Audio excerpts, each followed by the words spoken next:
bir grup Kıpti tarafından çekilmesine izin verilen ve iftira çarpıtmalarla dolu Müslümanların Peygamberi Muhammed isimli filmini çekenlerin, destek verenleri ve bile bile ses çıkarmayanları şiddetle ve nefretle kınıyoruz.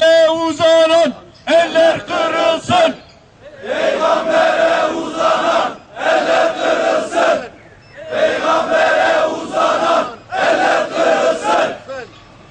Bu film ile milyonlarca Müslümanın inancıyla oynanmış, alay edilmiştir.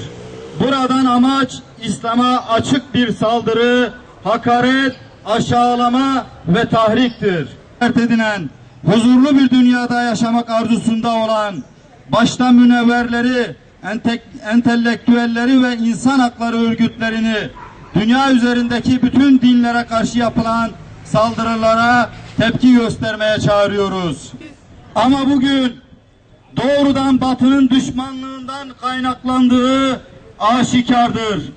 Bir taraftan bize medeniyet dersleri vermeye kalkışan Batı, diğer taraftan Haçlı seferleri başta olmak üzere yakın tarihteki Bosna, Myanmar, Irak'taki katliam kanları kurumadan bugün Suriye'deki katliamları sinsice seyredip zalimlere destek olmaya devam etmektedir.